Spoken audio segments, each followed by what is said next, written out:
Welcome to the Legion of Chaos, where controversy is the norm. I'm working on an intro. Hopefully that one sticks. That was the one you went with? Welcome to the Legion of Chaos, where controversy is They sound the like South norm. Park characters. That's not bad. Hey, look, it works. Just stick with it. It works, yeah. Yeah, South Park it works. If that works, it's 100% because it became a meme. What up, that's everybody?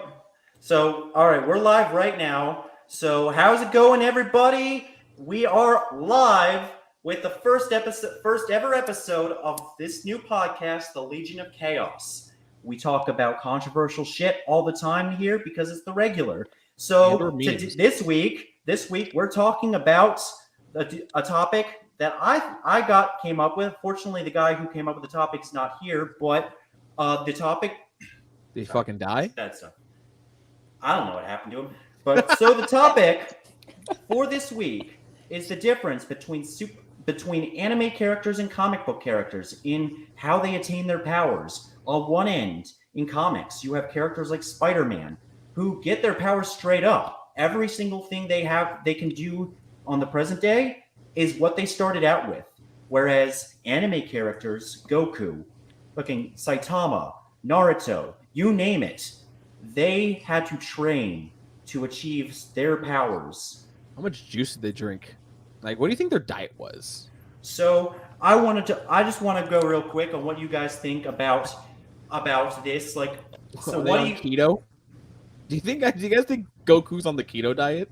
100%. No, Goku's on the definitely. on the all protein, all meat diet. I feel like Saitama definitely did like the egg thing where he just constantly just eats crack tons an egg of and it. just drink it. Deadass, I did that before. Yes, I did that before. Crack it's an not egg bad. and just Like down it's it. not the worst thing you All could right. ever ingest. All right, but anyway, let's get back to the topic. So I want to go through everyone.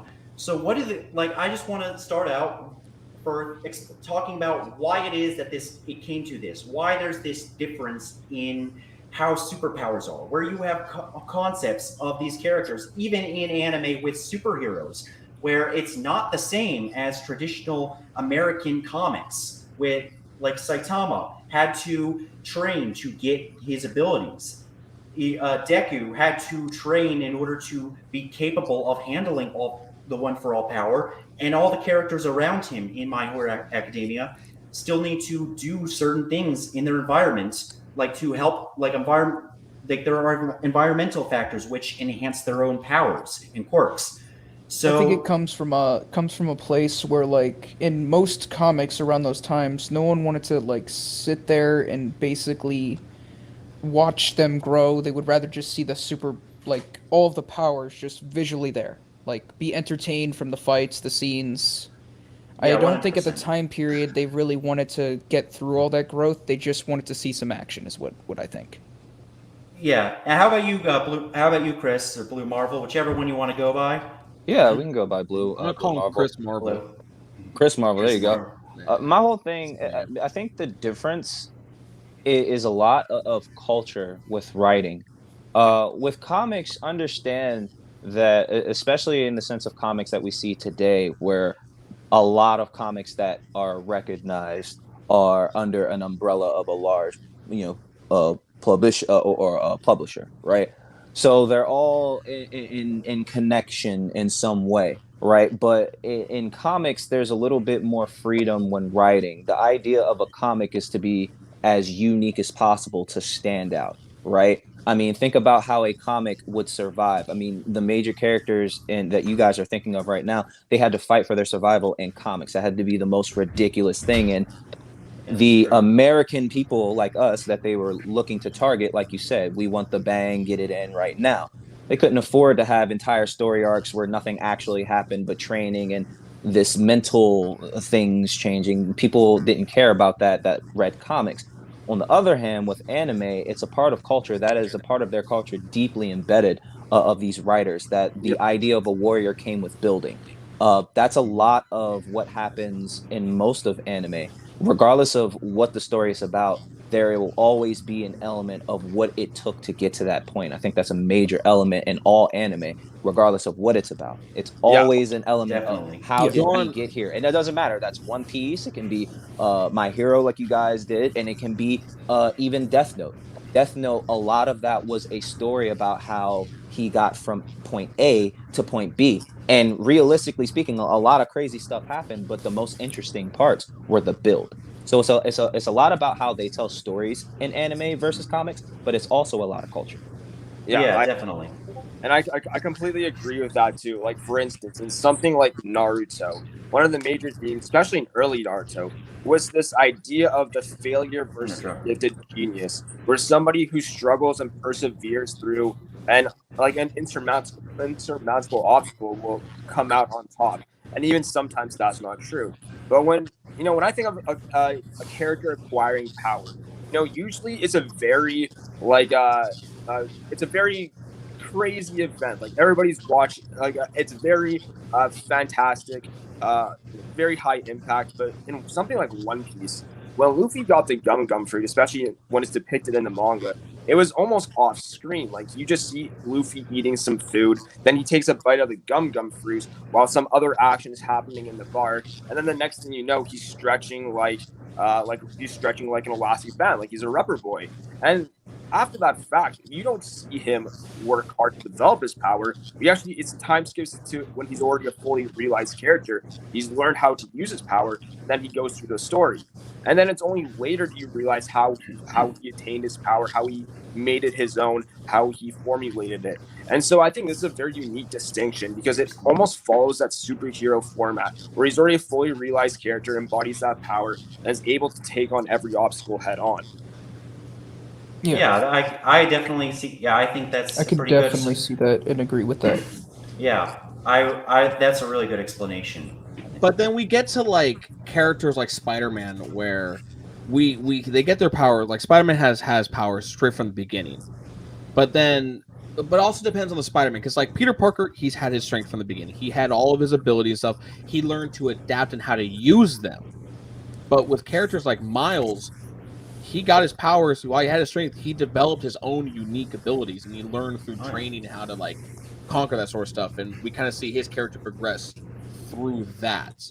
So comments real quick. Yeah, fun fact: Kuruma was covered in lube and put in Naruto. It's in the original manga. Source, trust me. Source, trust me. I like that. Thanks for the enlightening info, Anime Empire. That was not enlightening at all. No, that was my life. Good enough. that was fake news. My Sorry, perspective. that's literally fake news. But anyway, yeah, keep going. Well, I was gonna say, I also think a big part of it is I think it's the writer, whoever's in charge of writing, because a lot of the times, as we know with comic book characters, each character has their own writer, and every other fucking week they get a new writer who writes a new story for them. Yeah.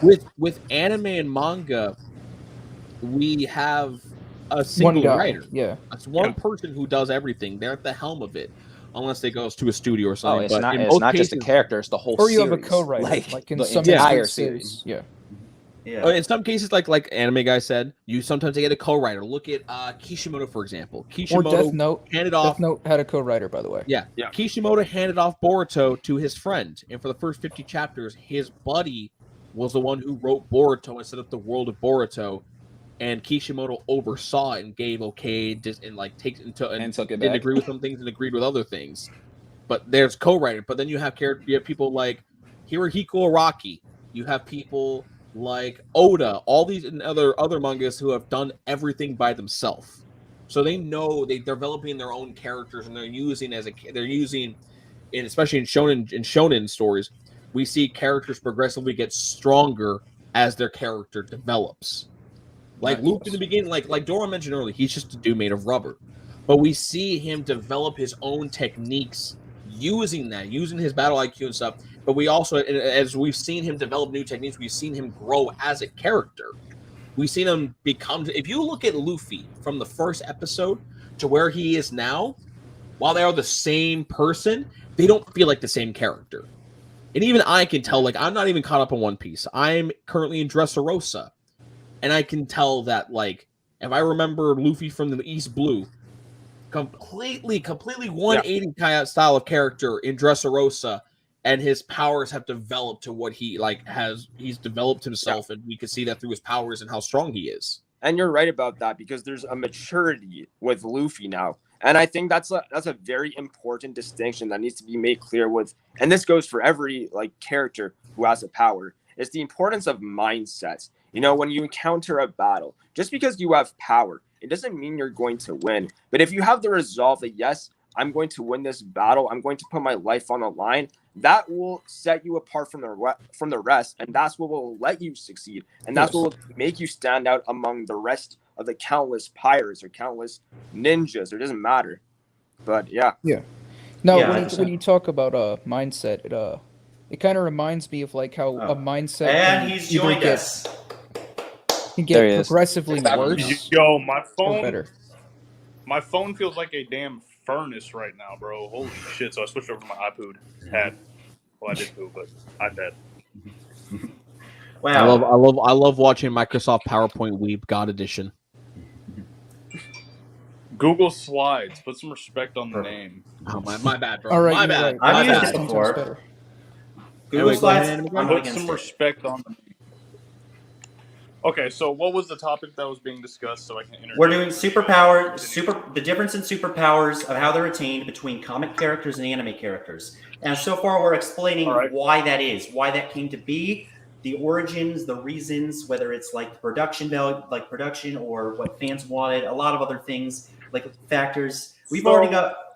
All right. So what's the points that have been brought up already? Sorry for everyone All on the right, live so stream. I brought up the point I'm just that at those times, for comics at least, no one really wanted to grow with the character. They wanted action. They wanted something entertaining. They didn't want to sit there and see all this stuff. So can I interject real fast? Sure, no problem. Yeah. Okay. Without comics, we would not have anime. For one. So a lot of the inspiration that we got for anime to exist, i.e. the 60s, 70s, and 80s, was because of the fact of DC coming out with Batman, Superman. We know this, right? Yes. Yep. Okay. So a lot of the times in anime, when they get powers, it reflects upon the way that some of the superheroes get powers, right? Yeah. Yeah, it's actually funny. I actually brought up that point as well, because for instance, somebody like Luffy, when he gets his power in One Piece at the beginning, it was I said before, it was almost like it was off screen. He used the gum fruits, and before you know, he's already this rubber guy. And then a time skips to him when he's 17 years old, and he's already a fully realized character, and he already understands how to utilize his devil fruit, very much like a superhero who gets his power and can already facilitate his action. Well, agreed. Now, one thing that I will say that anime does not do as well as comics does is explaining said superpowers. Whereas comics will go into the scientific, scientific explanation on why the power worked or whatever it is, depending on the superhero, of course. I'm glad you already lead it into that, because I was going to eventually transition into the pros and cons of each. Glad you guys already did that yourselves. Oh, bro, you have me on a podcast. We're getting there. Oh, good. And then I was gonna bring up something when you brought up mindset or development, it can. When you think of mindset, you think of they become more mature, or they become a better person. But in some instances, when you look at Yagami, he gets progressively worse as a person. Yeah. And sometimes it's not even the character's fault. It's just the circumstance of the situation that's affecting that character. Sometimes you can have the strongest mindset, but you can experience some of the darkest things that humanity or even monsters have to show you, and that can change you and reform you into this terrible person. And you can't even say the character's fault. In a sense, yeah. In a sense, I think yes. Yes, I agree with that. In the sense, Light Yagami was introduced, he was an honest kid, he was smart, successful. He had a bright future ahead of him already, and then he encountered this great amount of power, and he became corrupted by it. So in a sense, you're right, but it sounds a little bit like you're trying to take away the blame and accountability from him, because he's still at fault for that. No, you're right. You're right. I might have said it that way, but it's not my intention. You're right. Okay. The accountability is still on life. Okay. You know, he still Yeah. killed hundreds of thousands of No, people. so I Kind of a dickhead, you know, to be honest.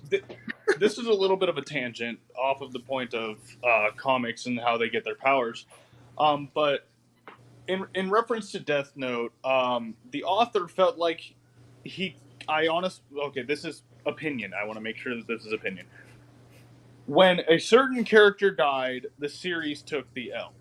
Reason being is because taking my the line. writing style that was based on behind that character and the rivalry between the MC, who you can call the protagonist or the antagonist. Honestly, there's no really clear view on what he is. I in the consider him series. more of a dirtagonist. Exactly. Yeah, valid. More like an anti-hero. Yes. So when his counterpart died, the author fumbled and tried to replace it with two characters, one that was a wish version of Reizaki, and one that was just dumb. So, I mean, you can finish, but I do challenge. I challenge a bit of your point, but yeah, finish it up though. Okay, you want to? Like Okay. I respectfully disagree, just because I feel like for me, I thought the second half after he, dies gets like I thought that was actually the right way to do the series. Like that's my opinion on how these are two characters that are integral to the story, and at the end of the day, they're both going to die at the end. Like the one character is going to have to die, can kill him, and accept that he has to sacrifice himself in order to catch light. Halfway through Where the is your goddamn point? show. I think I would have preferred that's conclusion though, or I would prefer if L continued to live and then he was the one to bring it. Well, when you think about it, wait, can I go, because I don't want to go off on this tangent because I'm bringing this up for a valid point. Yeah. Okay. Because I'm circulating my opinion into what the topic is, and that is there is a lot of very poorly written, i.e., anime characters and superheroes from DC, Marvel, Dark Horse, whichever label, and the reason being is we expect something more, right? Yeah, Definitely. Like, let's see. I can't remember the character's name, but he has like the power of 1,000 suns and some odd shit, and yet he gets beat around like a ragdoll in every freaking comic he's in. Mm-hmm. I think I'm trying to think. Or Sentry. Or let's take a look at the MCU and the fact that a certain character never uses his ability once, i.e., the Spidey sense, to its fullest capability. It's poor writing. Yeah. When a character gets a power, Are we talking about they Sentry? cannot realize their fullest power. This is something I do want to challenge as well, just because I think with Spider-Man, I think there's a bit of reasoning to that, or at least in the sense of how comics express the story, where it's much more empathized that heroes still need to hold back from using their power to the full extent, because if they don't, they can and will hurt everyone around them. They will destroy the cities they're in.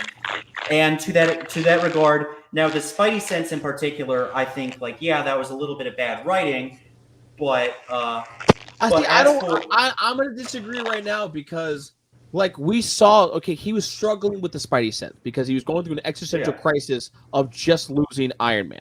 Okay, Tony Stark had just died. The only true father figure that man has had since Uncle Ben died. So of course he's an emotional fucking roller coaster. He's emotional wreck. Well, what I was gonna say, at the end of has everyone seen No Way Home real quick? I have I think I'm just gonna make the point about the whole Spidey sense thing. He got it back at the very end after he overcame his existential crisis. Yeah. That's good writing. What I was gonna say is just, aside from just the Spidey sense, Spider-Man's powers in general, given how strong he really is, especially it is more comics because the MCU and Marvel movies haven't really displayed him going all out. But in the comics, you see on a regular daily basis, Spider-Man will give Kingpin a punch and it just goes right into his chest and does nothing. But when Spider-Man actually wants to hurt him, he actually gets serious.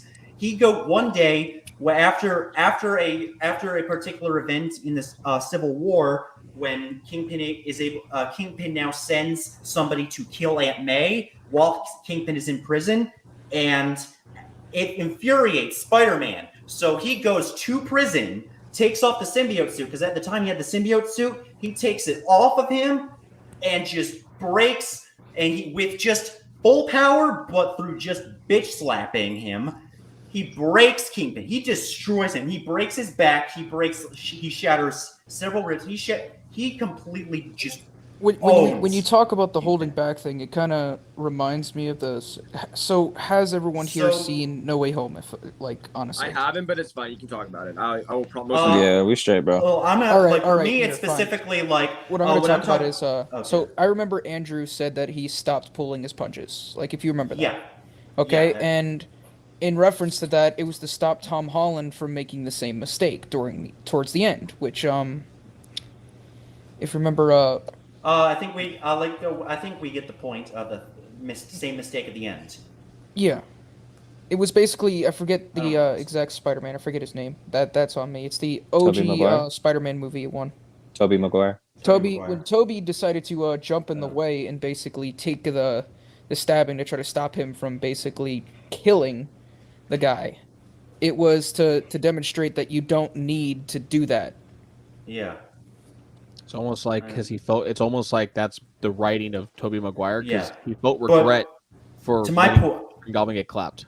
To my point, the structure of the story is that normally Spider-Man is in these problems because he's not using the full extent of his power. Otherwise, he could just kill most of his villains simply by punching them because he has that strength. Like in the comics, he was able to lift the entirety of the Daily Bugle, the Daily Bugle building, which is a fucking giant building, by the way. That's like he has shown time and time again that his strength is arguably not necessarily on Hulk's level, but it has moments. It has moments where it has a reasonable for a good reference to people that are thinking about the Avengers. Aside from Thor and the Hulk, there's no one really messing with Spider-Man in pure raw strength. Is what he's trying to say. And if that's a good visual. Even when we're talking about the Hulk, let's be honest here. Does anyone else remember the comic where Spider-Man literally uppercutted the Hulk into outer space? So that is so true. Yes, continue. Yeah, I have something to roll off of you. I want you. That was kind of what I was trying to go with, where Spider-Man holds back, but against someone like Hulk can take that shit. Hulk in fact, it's very hard to take away the green door factor, which resurrects him. It's still fucking hard to kill the Hulk because his healing factor is insane. It's better than the Wolverines. Yeah, better than Wolverines. I made videos about it. The avatar for the one below all. Yeah. Oh, yeah. Which one above all. The one below all actually doesn't exist because the one below all, the anger of the one above all is the one above all. So great. Ooh, and you know who just took over the Hulk? By the way, sorry, I didn't mean to cut you off. You know who just took over? Wait, no, I haven't. I'm not. I'm still. Donny Cates. Oh, you just. I'm still reading. He wasn't done yet. I'm still reading. Well, no. I'm not gonna spoil it. I'm saying after that. I'm telling you, after Immortal Hulk is done, Donny Cates picks up in a whole new series, and it's amazing. It's Donny Cates. And if you guys don't know Donny Cates is the one that is responsible for taking Venom from what it was. So the reboot on Venom, rolling into Absolute Carnage, rolling into King in Black, that run is Donny Cates. Whoo, boy, talk about writing. And I wanted to touch on something that you talked about. There's a distinction with a lot of the things that you guys are, I'm the comic guy, so I got to stick up for the comics, right? A lot of what you guys are mentioning, you guys are talking about, there's this element of holding back. Let's not forget that there's always these elements in stories told about superhumans. What you guys are noticing is Marvel and DC are now at the point where, let's just be real, they are finally getting good writers. Let's just be 100% honest about it. As much as we all love old OG comics, the OG comics were written by so many people. I mean, Doctor Strange, he is on my top 5 list. But let's be real. Before the slashing, that dude was absolutely OP, right? So we're dealing with a situation where now Silver Age, Doctor Strange. But there's even gods who hold back if you really look at it. Look at Loki. Yeah, they all Loki do. can do a heck of a lot more than he did in the MCU. Well, yeah, because But like just to understand, it's even villains. yeah, can do it's only highlighted as much as you guys are talking about it. It's not as key as some of you might think it is. It's only seems to be such a factor now because we have writers that are coming and actually doing their job. Let me give you an example. OG Spider-Man, you guys just said it. OG Spider-Man from the gate, and I'm not talking about the stories you're talking about. I'm talking about the six. I'm talking about OG Spider-Man, like these actual OG Spider-Man came out the gate being able to throw like actual like entire trucks with a flick of the wrist, but would get knocked out by getting smacked with a baseball bat.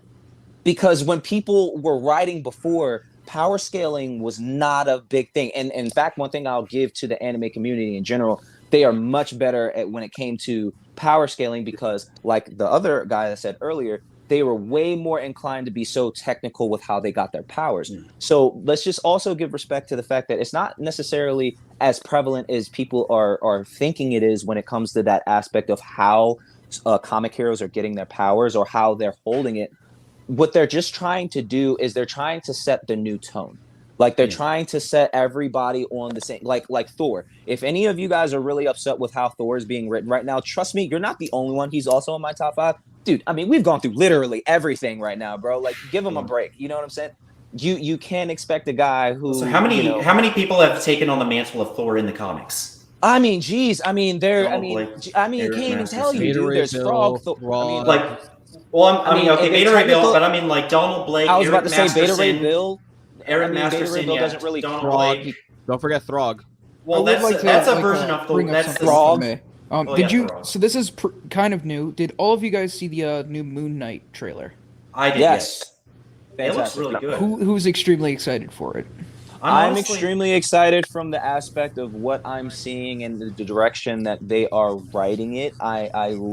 There was multiple ways they could have wrote Moon Knight as a character.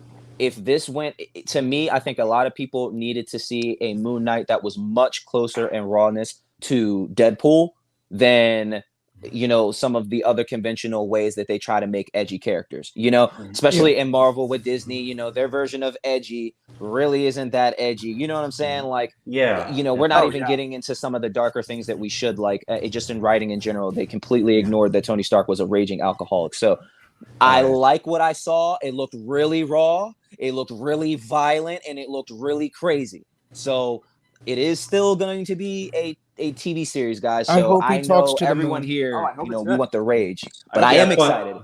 But I was going to mention the holding back. I think so. The holding back thing is just one of the factors of this, where I think it's a combination of things. Like, yes, I think superheroes hold back, and I think at first it was kind of just crappy writing, where somehow they get into a situation. Oh wait, plot twist! They've been holding back the entire time, and it kind of undermines everything beforehand. But one other factor I think is also crucial in comics is how a lot of these villains are not like a head-to-head equal in terms of fighting. Right. Like take like Superman and his biggest villain his biggest arch nemesis is Lex Luthor. Lex Luthor is not fighting him. He is playing a long game of trying to outsmart him in every corner he can. And I think that comes to show of why it is. Like Superman, if he absolutely wanted to, could just go to his headquarters and kill him, and that would be all over. Yeah, but he is the hero, so he's not trying to do that, and that's where it comes in. And also the fact that, like, I think overall, villains don't play fair. They're always gonna make sure. When we think of holding back, let's name the number one character, Batman. No, he doesn't hold back. We're not bringing that up. No. There is no problem making a mentally ill person angry enemy guy. The guy that said that, I love you. Think of it this way: Batman holds back by simply choosing not to kill people. He chooses not to kill people. That's my point, though. Like a lot of these villains need to be put down. Spider-Man, Superman. If they do not hold back, can we use a better character? They will kill somebody. Let's use a better character. Hold back.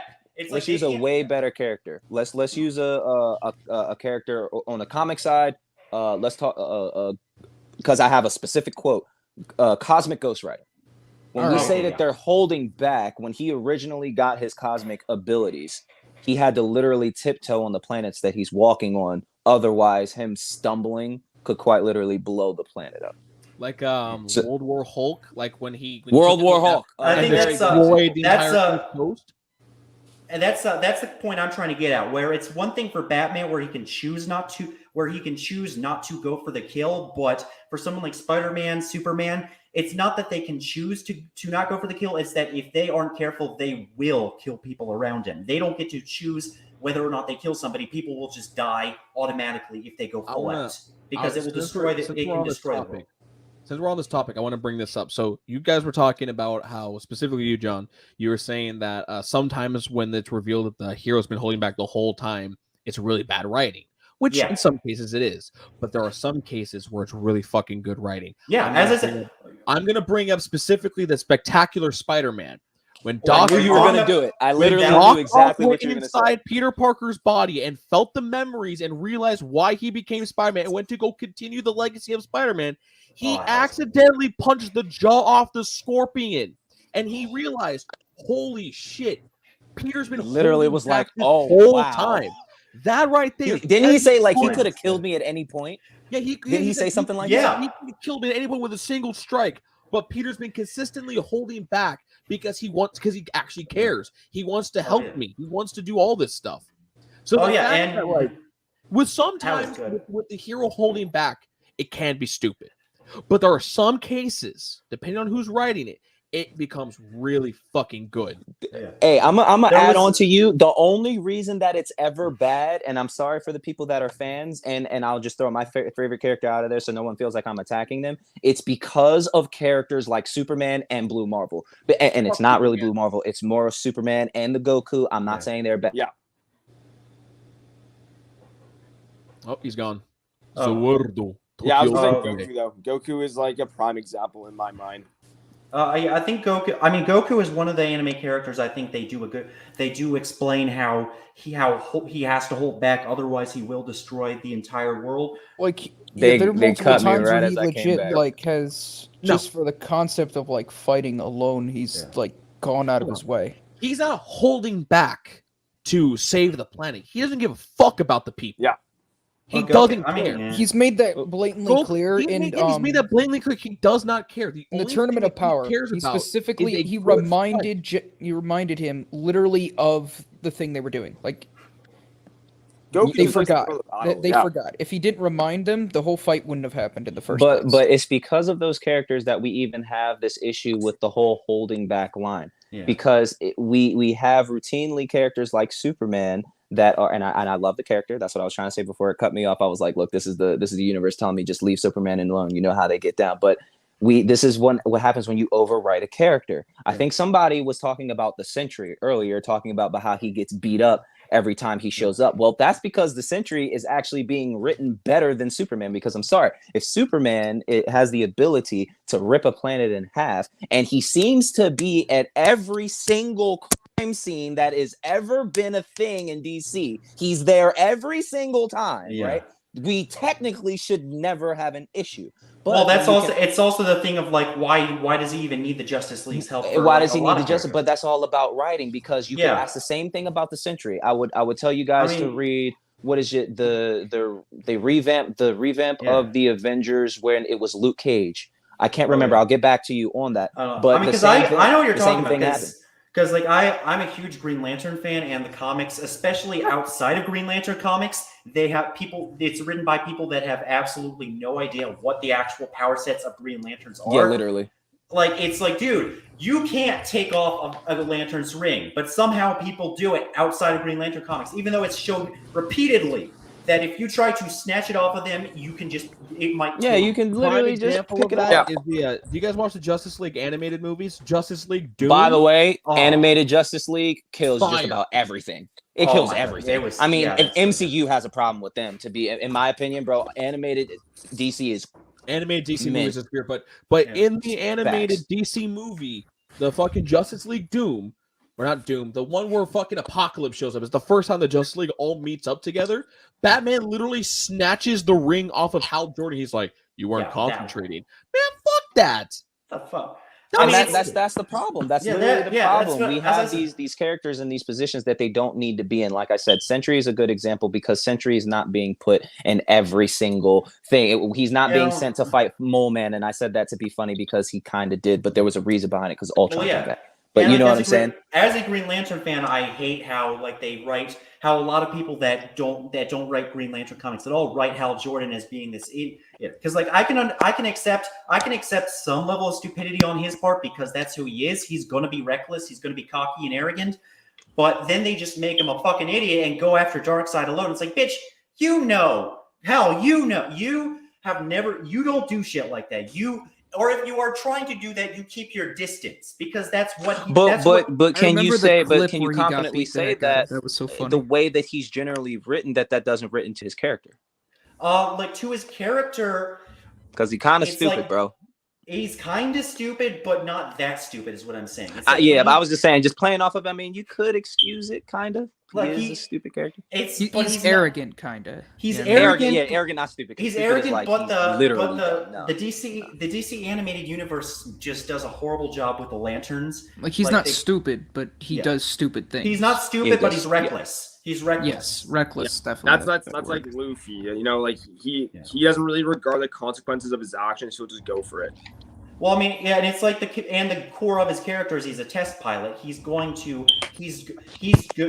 So naturally he is going to have that aspect of just being like he's going all in every single time. He's winging it. He's like improvising. He's doing everything on the spot. But a lot of writers don't understand. Like he's not completely dumb. He's just that he's always aiming. He's always trying to just go for the kill shot. Go for that that crazy, just go in guns blazing because he can. And I think the biggest problem with stuff like that is the fact that when we come to Green Lanterns, we all know Hal Jordan. And if you grew up in the early 2000s, early to mid 2000s, you know John Stewart. Kind of like Wally, and we all know, if you watch Justice League and Justice League Unlimited, you know Wally West, but everyone else knows Barry Allen. I feel like they want to use Hal Jordan because that sells more and people know more about Hal Jordan than John Stewart, but they'll give Hal Jordan, depending on the story, the personalities of, say, Guy Gardner, Kyle Rayner, or even John Stewart. Because there's times where Hal Jordan acts like Kyle Rayner when he shouldn't in the slightest. I think Kyle Gardner. So I think Kyle is actually a little bit similar to Hal in the sense like he's got a lot. Like Kyle has a lot of similar characteristics to Hal in terms of personality, except he minus the arrogance aspect. Like he's reserved. He's more reserved. Like he's much more reserved. He's much more cautious with his approach in a lot of cases. But at the same time, it does there are some issues in writing where like my favorite comic ever, Sinestro Corps War. He gets just fucking possessed by Parallax through the entire story because he's just so fucking ridiculously powered as Ion. They can't use him against Sinestro and the Sinestro Corps because he'd just destroy everyone. And so he's got to be possessed by Parallax to give the Green Lantern Corps a challenge. And like it's a lot of writing aspects of them having to eliminate their most powerful character, even the Flash. Like Wally West half the time losing some sort of connection with the Speed Force, either mental reasons or the Speed Force just isn't working right now. St. Barry Allen, depression, and just being gone for like 20 fucking years. Customer service. Oh, I'm sorry, but that's really fucking stupid to me. That there's times where the Speed Force doesn't work, even though they say that the Speed Force is the existence of the universe itself. It has been there since the beginning and will be there in the end to restart the universe. But don't worry, guys. The powers, one of the powers of the universe, not available right now. Call back in 5 minutes.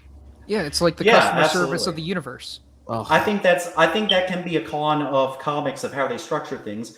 Where I think like it's one thing to just get straight to the point, because I think that's with comics, that is the atmosphere, as Angry Anime Guy did state. Like I think with American made comics and how they're structured, people just want action. Yeah, they want action, mindless action. They don't want this fully developed character arc that spans. But that's changing. Yeah, but that's definitely changing in stories. Like it's changing because of manga. Because like especially within like last couple of years, manga sales have been surpassing comic sales, and it's Yeah. because people want to get attached to these characters and watch them develop. It's the style of writing. People don't really care about those superficial fights. They want to see the meaning behind and the ideology. I think it was One Piece that surpassed Batman comics entirely. Yeah. I mean, what Batman. did the MCU teach the American viewer? I mean, that the American viewer is 100% willing to wait literal decades to meet a character that they could read about. Yeah, absolutely. Do you or guys, like the guys, listen to me. I read them the Infinity well before there was a movie. When we started piecing it together, I remember vividly when I was a kid and I was like, bro, there's no way that they're about to connect these things and we're gonna get it. And then that first cameo Thanos at the end of the Avengers. But let's think about his how head. insane that was. It was only insane because we cared about the individual buildups. Now, we're not as technical as the anime community. We don't care to break it down technically, but what people that are MCU fans, and I actually talk to MCU fans. To me as a comic fan, when you say you're an MCU fan, it blows my mind that you're not a comic fan, but it's the truth. We have MCU fans, and I've literally met people who don't realize that they know the difference between a whole story arc and a character arc. They can tell you, like they can map it out for you. Like, oh yeah, if you watch this. I was like, why don't you read the comics, bro? Like what? Yeah, I mean, I'm glad you bring up Infinity like War. the story too. I'm an MCU fan. Infinity War and Infinity Gauntlet, especially, are the two Infinity War is a comic I 100% recommend for any newcomers to comics. Like the original Infinity, you mean? Either Infinity War or Infinity Gauntlet, because is there an actual Infinity War comics? I always thought it was called Infinity Gauntlet. Infinity Gauntlet is the end game, is more of like where the Infinity Gauntlet actually comes into play. That's the story where we see Thanos gather the stones. But Infinity War, I think, is it's a full collection of leading. Yeah, it's the full collection. The Gauntlet is once Adam Warlock in them. But for anyone that wants to get into comics, don't worry about trying to get into making sure you start at a good time that doesn't confuse you. Don't worry about hopping onto the timeline at the right time. Just read Infinity Gauntlet to get a feel for the comics and what you're signing up for, what you're getting into, what they have the ability to be. And also attach your familiarity with the movies of the MCU to the comics. Sure. Another bit of advice. You guys give interesting ideas for how to get people started on comics. I'd be doing something that drastically different. I mean, how do you go about it? I convince people to go read Miles Morales. Interesting. Yeah. I feel like are you talking about to read comics? Oh yeah, I go about to get them invested in comics instead of getting them like a big storyline like Infinity Gauntlet where there's a bunch of characters being thrown at them. You got Gamora's, not Gamora. You have who's the fucking other daughter of Thanos? Nebula. Adam Warlock. You got all these characters. That was a weird one. Over and having this crossover. For a first-time reader who's not used to the comics, a lot of the times they're not going to know. Yeah, that's one of the big, great crossovers that I feel like someone should read first. If you want to read your first big crossover in comics, Infinity Gauntlet. Or Christ on Infinite Earths. Those are Crisis on Infinite Earths. Oh man, the way I go about comics. Okay, I would argue. Okay, hear me out. I don't know if Chris is going to agree with me on this, but the DC comic I would recommend for newcomers for a crossover is Infinite Crisis. 100%. Yeah, 100%. And for Marvel, I have two other suggestions. For me personally, it's Secret Wars. Secret Wars is fire. Secret Wars. Oh my god! I'm sorry, but the only reason that Secret Wars might be a problem for a first-time reader is because you at some point will start to try to you will eventually figure out that there's a crap ton of tie-ins. And you're going to start your first time around, you're going to start freaking out and being like, all right, well, what are tie-ins? And then you're going to be like, Oh, So here's my thing. No, it's When, funny because the You're gonna the be like, comic to and- recommend you're gonna comics, go from Yeah. Naruto feel to I just jumped I from usually tell Naruto to somebody- One Piece in a second. Yeah. So I'm to pick a literally- character. Like I'm that's how I do it. I say pick a Uh, character so- and Or King in continue Black. from a series. Like I wouldn't say like go to this whole series or this whole Yeah. series. But like Yeah, pick because, a like, character yeah. that you genuinely think you'll like and Yeah. then read from them. Yeah.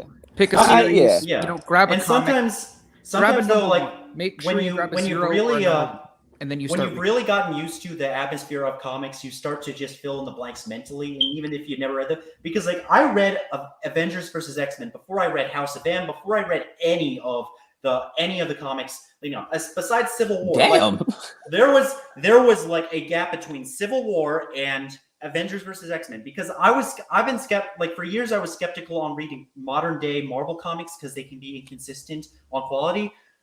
It's like Donny it's hard. Cates, man. I'm taking word for it. But like so Avengers versus X-Men, I didn't read any of House of M, but I just like I'm going through it. It's like okay, this is happening. Okay, Wolverine is currently an Avenger. I kind of knew that. I mean, I had it. It's like I naturally can fill in the blanks to just what I've missed and just assume like they kind of imply certain things in the comics. And So when I'm like when I first started reading comics, I kind of just I went to a store where you can get a bunch of random like piles of like comics, Marvels, whatever you want. And I started reading series that I enjoyed or like started reading them. Yeah. And it got to the point where I started like asking around where I can find the other parts of the series. I never like read anything in order when I first started. I just read comics because I had them. Yeah. I had a number 5 of a series I didn't have a number 1 for, and I still fell in love with it. that's fine. Comics, you don't really have to get like a Yeah, I mean- specific story. Yeah, which I think can be good and bad. Like I think it's a sense like everything is a combination of canon and filler, where it's like they're all canon, but they're also all kind of filler, where even the most crucial stories of Marvel or DC will just be completely irrelevant 20 years from now. that's the one major difference between anime and that's the one major difference between comics and anime is when anime sets a rule, it's pretty much forbidden to change the parameters around that rule unless it is very detailed and Or a different explained story. with Or a comics. different and Oh my that's- god. They will change something, and it's like, did anybody here? I mean, like I said, I know I'm the comic guy, but like I said, I know everybody's pissed about Thor. Hey, spoiler alert! If you really care about Thor, I'm gonna give you about 5 seconds to listen to what I'm about to say. So your 5 seconds is up. Thor's mom apparently just changed. Yeah. Like, yeah, Oh my the God. dumbest What thing the- I've. And here's the How thing. does it make sense? I don't even It understand how that literally makes sense. is so stupid. It's hold on, so hold on. stupid. It's Hold on. The fuck you mean she changed? Here, okay. Why would they Chris do is that? about It's terrible Chris writing. is about to say something, and it's going to make zero sense given how it doesn't really crazy. make So, how it works. I don't came understand. back into Signal still mad about how stupid that was. Well, you got to explain because what the fuck do you mean? The- Thor's Just mom go is on with it. It's the mom that we all know, which was like a sorceress. It actually was not his mom, and his mom ended up being this other person, which explains why he is who he is and why he doesn't have. It's really not. Here's the thing. The reason when I started reading over, I literally put it down. When I say I put it down, my phone down, because it's not even important. Like, it's just something that literally did not have to change, and they do it all the time in comics. Like, example, technically speaking, right now, they're doing something in comics that I'm pretty sure I know what they're doing, but right now it seems random because of this. Like, right now, I mean, Black Panther is technically the herald of eternity. Right now, the Hawk is the herald to the one above all, and right now, Iron Man technically has power cosmic. There's all of these random X factors that's going on at the same exact time, and it's like they will change all of this like next week. All of this will like completely be different. because speaking on the So, differences you're of the how comic book we guy, handle right? things. Yeah. So, And it's so the not- series I was referencing when I was saying that I just kind of read randomly. So it was a series that had Lex Luthor in it. It was a Green Lantern one, and there was a butterfly ring in it. I'm The trying. Indigo? Is that the Indigo Lanterns? It. The Indigo Tribe. You said a butterfly ring? A butterfly one, yes, like a butterfly Green Lantern ring. Okay, so that's the I- Indigo tribe. That had to be. Oh yeah, that. Yeah, No, that, but they okay. were like wearing like Green Lanterns. They were Green Lanterns though. Were they green or were they pinkish? Green. No, they were green with the ring. I don't know. The ring was like butterfly shaped. You're gonna hold actually on. make me pull up Google, and then I'll feel like an I just- absolute I gotta loser if I fucking- do that. I'm Now, pulling like up here's the Google. weird thing: Lex Luthor was involved with it. Like he was in it. Yeah, that's kind of what he does, though. Wait, I think. Are you talking about Star Sapphire? I'm trying to remember. Was Star Sapphire the one with? It may be with- Star Sapphire. It may be. Hold on. Does it involve this random chick with her entire fucking breath show? It's like she wears purple and And I think Lex I don't know how Luthor to just explain it. takes the ring, like eventually. So. And Sounds that like doesn't time, even Green help Lantern because that's not time the travel. first time that Lex Luthor would have got his hands on a wait, ring. I'm trying to make that. Sorry, I think I miss. I think it was New 52. Misremembering. New I'm trying to 52. remember. I think I'm misremembering. It wasn't. I don't think it was Star Sapphires, but I thought it was. I know Lex Luthor was involved in something. Was it? I'm pretty sure it was the Jeff Johns run, right? I think so. Lex Luthor,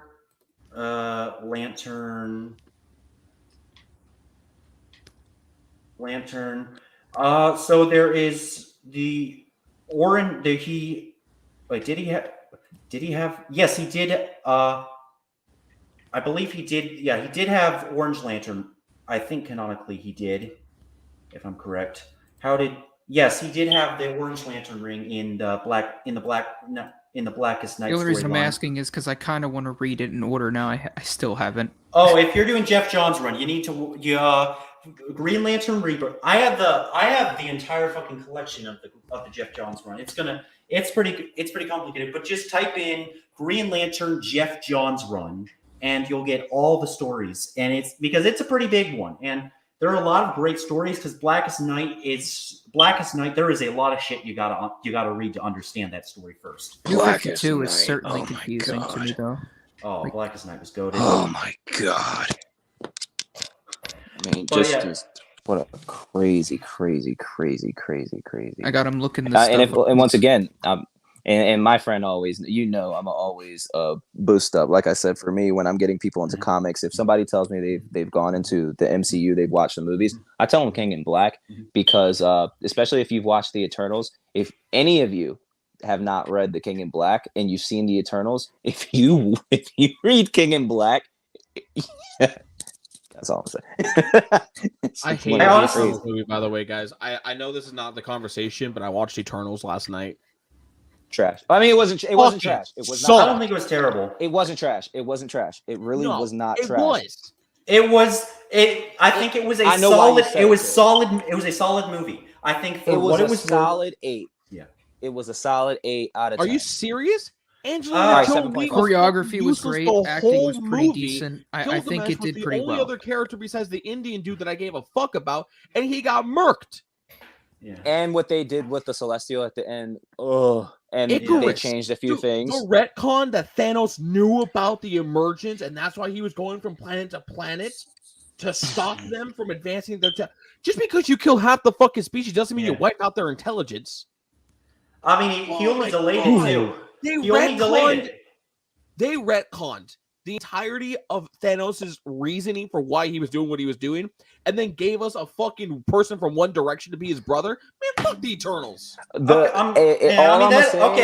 Okay, Harry Styles as Eros does actually make sense. Like when you think about it, who Eros is as a character, yes. that is Yeah, Harry I was about to Styles. say like it cringes me, but that he's also a cringe character in my opinion. The only thing is like with the Eternals, I understand that frustration, and I think it's much more deeply rooted from a comic book perspective. Once again, spoilers if you are only in this for movies, please don't listen to what I'm saying. But think about where we are comic wise. We just found out that the Eternals are being revived through people. Like they're killing people to come back alive. Like these stories are getting absolutely insane. Like, and then there's just so much. There's so much more into the comics that don't apply, and now certain things don't match up. What you also got to remember is, as a comic book enthusiast at all, you got to separate yourself from the MCU because they are. Listen, I'm not even gonna lie to you. I was excited about the MCU back in Blade, and when Iron Man came through, I was like, okay, cool, like we're getting it. And then I found out that Hulk movie was not a part of it, and I was like, well, technically, you're talking about the 2000. the first one, no, the first one, the very first one. It technically was 2004? never a part of the MCU. Yeah, like the big. that was sucked. The It Incredible suck. Hulk is still technically canon though. Oh, that's No, it no, is. that Yeah, was Technically, it's canon to its That's own the new one. universe. So if you No. if you Hold go on. into the there's a book. Incredible It's called Hulk, the MCU Incredible 20th Hulk, anniversary I believe, is edition. canon. It's a book you can buy, and it says that Incredible Incredible Hulk Hulk is Yeah. canon. Yeah. to No, the not the movie Incredible. series. We're talking about just Hulk. The The- 2003 like the- movie. One where the Yeah. Hulk fought a poodle that was a Hulk. Yeah, the poodle. poodle. Yeah, that one. It was I'm trying. Okay, Eric Bana was the guy. That's who I was thinking. Yeah, that one. Yeah, it had, so I was it confused had a about cameo seeing with that. Lou Ferrigno and Stan Lee. There Oh, were I thought we security were guards. discussing the All of them had that. the thing with like Mark Ruffalo No, the Incredible replacing the previous Hulk actor. is canon. We all Yeah, know the it's Incredible canon. Hulk. That one yeah. with Edward Norton. That's canon. Yeah. Yes. That is 100% canon. But I The was only speaking reason that about they the swapped other out one, like the way that they swapped out the actors was they say in Avengers that Edward Norton got face surgery and completely changed how he looks.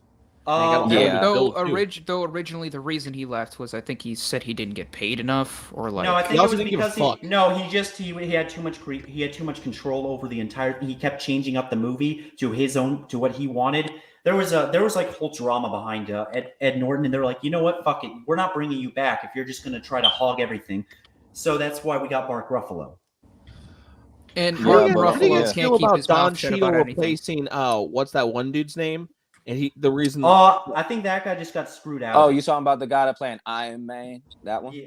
the one of the Yeah. original Iron Man, I forget who he is, but like, what's your guys' take on that? Because he says Marvel didn't pay him enough, like they did Robert Downey Jr. But in my mind, I'm like, well, Robert Downey Jr. I is think- Robert Downey Jr. and he's Iron Man.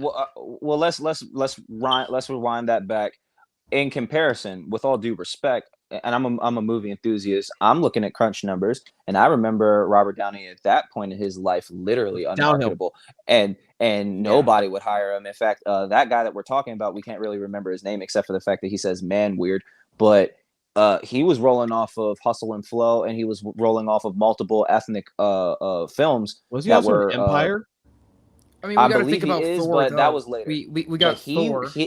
I legit forget he his was name. much more successful in his career at that time. He was doing He was much more than marketable Robert Downey. than Robert Downey Jr. was. So his perspective was like, nah, y'all paying him all this money. Like, why are y'all not paying me? But here's my take on that. I think you're stupid because you didn't see what they were trying to do at that phase. At that phase, all you knew is that there was a project. If you knew it was now at that point, he probably didn't even know that it was going to end up being like a 4-film contract. He probably didn't know that. So from his perspective, anybody that we kind of lost between like the first Iron Man or we didn't like any of those, you just were stupid because everyone knew Scarlett Johansson, Chris, both of them, everyone All knew three of them. that No, what I think all of them knew. All of what the I wanna Avengers say, knew, though- we gotta stay here. We What gotta I think stay is, here. And they didn't one pay thing I do attention. want to add to that, what I think is funny though, is how Robert Downey Jr. definitely knew about that, and then just decided to go on and do fucking Tropic Thunder, do that because it's like, bitch, what are you gonna do? I'm locked in a contract. You can't get rid of my ass.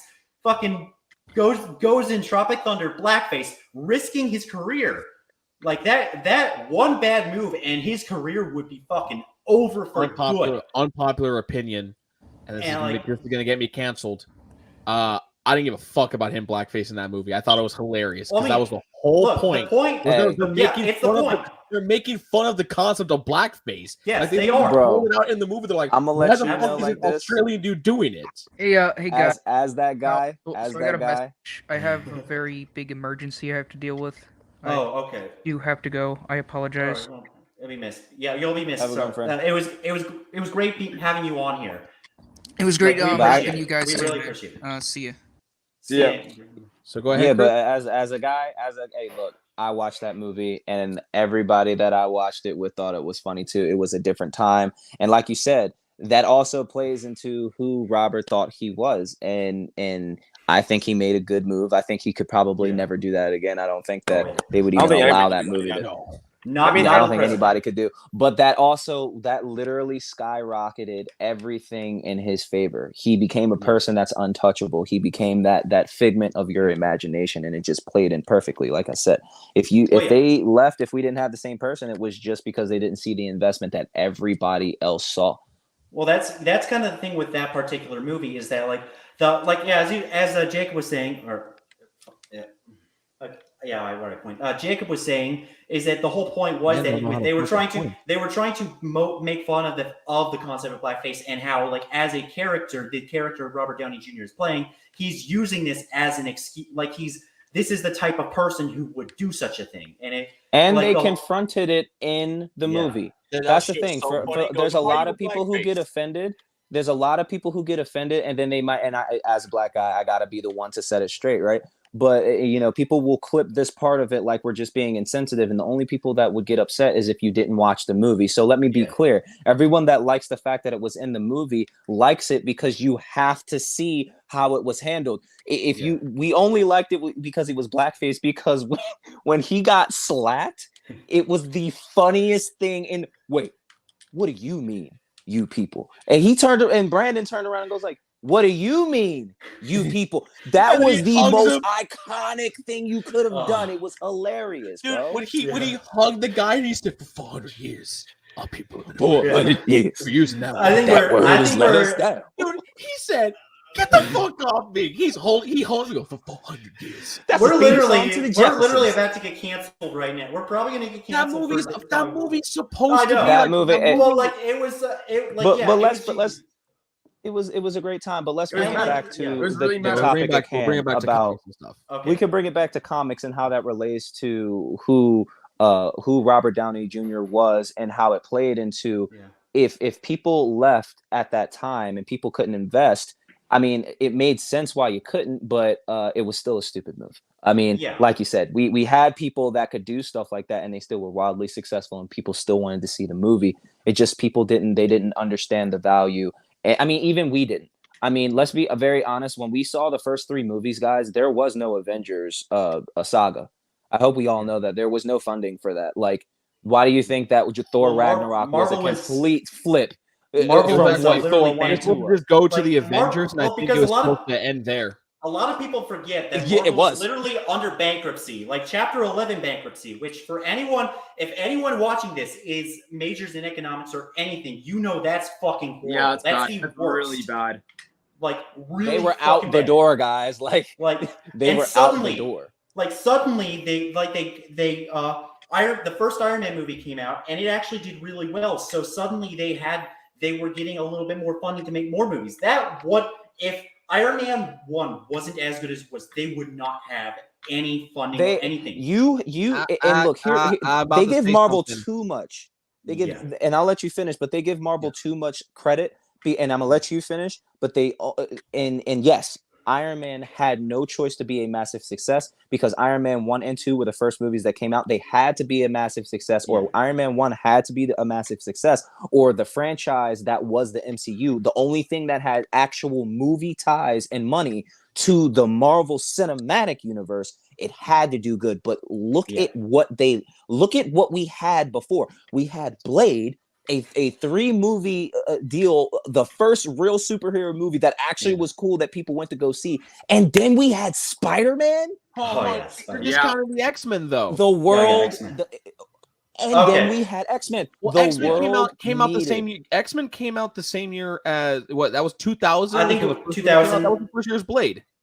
I think no. Spider-Man 1 was 2002. Spider-Man 1 was 2000. I'm talking about X-Men. Yeah, 2000. X-Men, 2000. So you're right. So then we had X-Men, we had Blade. Blade. I was wrong. Spider-Man. Blade came out in 1998. So Blade was the foundation.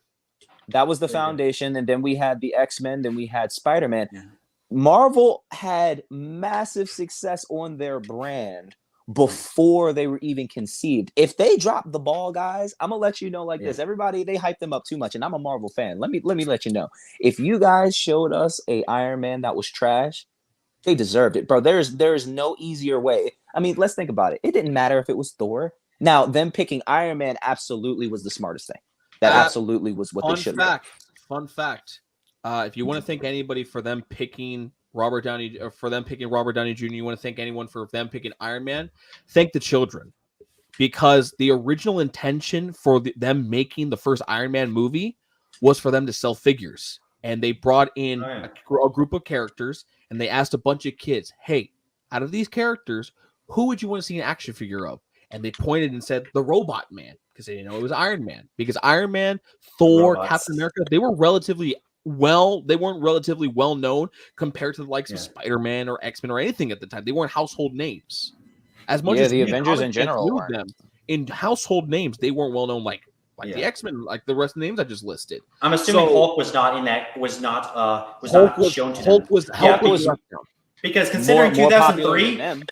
Considering 2003, that whole movie, they probably thought, let's not build our universe. Exactly, let's not do that again. But people then Universal didn't even was like, know hey, that the Hulk was a Marvel comic. People just thought it was a movie. That's how bad it was. Yeah. I mean, there are people that still don't know the difference between Marvel and DC, so I can't blame you. I'm pretty sure my mom doesn't even know the difference. Is that a Nintendo in the background?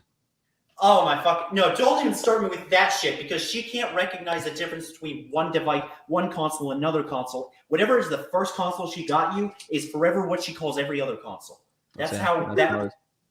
All right, we're gonna get back to the conversation though. Okay, back to the conversation. So, what's crazy is while we look at it, they picked Robert Downey Jr. because, like you said, he was on the cusp of just getting out of prison because in the 80s and 90s, man was well known. Yeah, he was big. He was really active, more well-looking people ever. I remember my first time seeing him when I realized what he looked like when he was younger was when I rewatched Weird Science because he played the bully in Weird Science.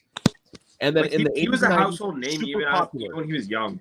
And not even that, like his father was well known as an actor. Yeah, you're completely right. His son becomes a giant train wreck in the early 2000s, goes to prison, and then they're like, hey, we need to make a movie to advertise these toys. And they were like, Robert Downey Jr. is a former drug addict. We don't have to pay him a lot. We'll pay him some money for the name recognition because he's a Downey, but he's not like as famous as his father. And then they got not Don Cheadle, the other guy, to come on, and they used those two names to basically like sell that movie. And that movie sold like crazy because not only that, you had Jon Favreau who wrote and directed that movie. And as I love Favreau as a director. Jon Favreau don't miss. He don't miss on The Mandalorian. People don't appreciate Favreau for how good he is. Like anytime I will passionately defend Iron Man 2. Like Iron Man 2, I will passionately defend because the story, for what it was worth, is actually pretty genius. Underneath, like it's in the details. Like people don't understand. Like it's not necessarily flashy, or probably a little excessively flashy in some areas, and some parts of it just being straight up cringy. But like the amount of if Jon Favreau knows how to do anything, he knows how to build stakes on characters. He builds a story off of just how he builds the pressure of these characters, how the situations they're trying to face, and it's just all brilliant. Like his writing is just genius. As Mandalorian, the way he writes that story is just chef's kiss. Anytime you see his name attached to something, go support it because it's probably going to be fire. So I haven't seen him miss. Just saying, haven't seen him miss. Duly noted. But it's all those things that have combined together. And let's be honest, even if the toys did sell well, the company was going to go on. I mean, the fact that the movie was such a I might be getting ahead of myself here, but for what it was worth, the Daredevil movie with the parts of it. I don't know if you guys can hear that, but something is going on. For what it was worth, the Daredevil movie with the parts of it that are in Jon Favreau, pretty good. With Jon Favreau as happy as a fucking Foggy Nelson, that is honestly the perfect casting decision. It's sad that he was the best part of that movie because fucking we know Bullseye wasn't. I mean, okay, he was so bad. He was entertaining to say the least. No, he wasn't. Don't try and defend that movie. Nah. Don't do it.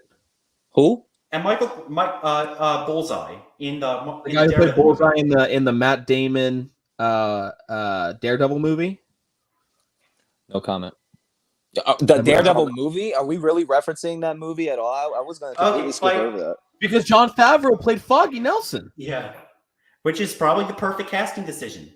I mean, and to be honest, out of that movie, while it sucked, he hit. He was a good Foggy Nelson. Yeah, but yeah. Anyway, it goes but back to show to you if Disney didn't sign that check, don't do it. But I think back to the original point, we don't want to wander too much because we need to go back to superhero powers and anime powers. Oh, I feel like we've drastically gone off that conversation. Honestly, yeah, we have. We got more talking about the comics, but we crossed the threshold of the MCU, and then we made fun of Goku. I think though, like to probably connect it to the back to superpowers.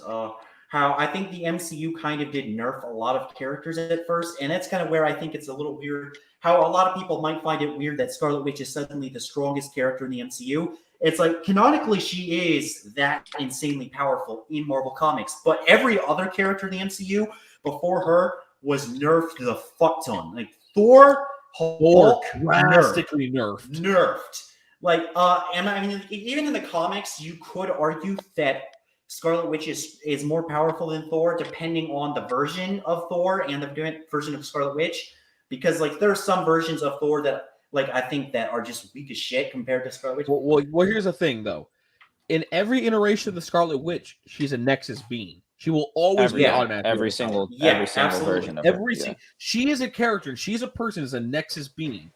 And sometimes with Thor, like I think the current Thor, I don't know if he is like weak as fuck, like currently in the comics. Yeah, he's not even Thor anymore. He's not really Thor. He doesn't have his hammer right now, but they're kind of building King Thor, kind of. Well, that's where we're talking about King Thor. We're talking about Rune King Thor. Rune King Thor. Okay, no, we're talking eye patch with the sword Thor from Gore the God Butcher arc. That was the one before Cosmic Thor, right?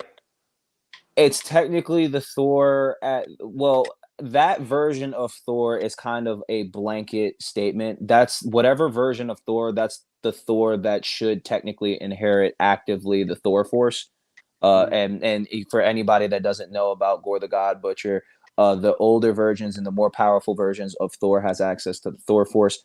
So on a regular basis, without having to have any weapons or additives, like Odin has the Odin Force and all that extra stuff, and he's immensely powerful and he doesn't need a weapon to be that.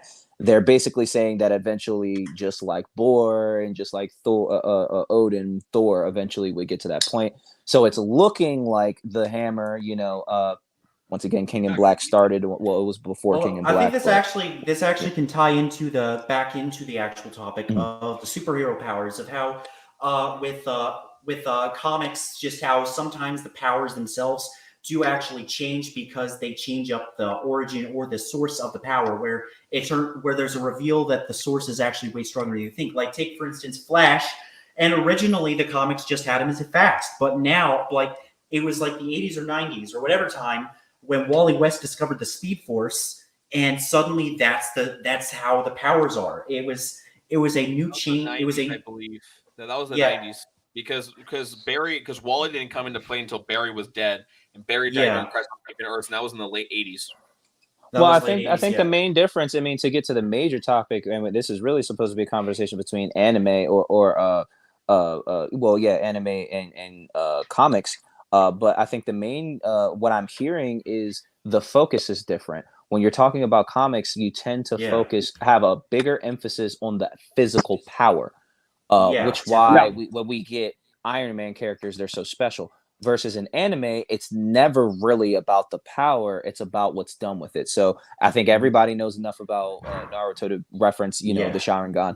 The Sharingan, technically speaking, there was a bunch of people. Some people will, but a bunch of people have technically had the Sharingan, but it was the distinction of what you did with it that made people special. Think about it. Of all the Uchiha that we that actually existed, we only know about 5 of them. And we're led to believe, and same thing with the Uzumakis, of all of the Uzumakis, we've heard of like 5 of them. You know what I'm saying? So it's like, not always about the powers. And they're not really a good representation. But they're not really a good representation of every single The thing about the Sharingan though is that it's also a symbol. Like, it acts as this symbol of absolute hatred. And for somebody like Sasuke, who's developing through the series, as his Sharingan transform, his hatred transform, and then it gets to the point where all he sees is darkness, and that's when he's completely blind. Like anime powers, and that's where I wanted to bring that meanings. Up.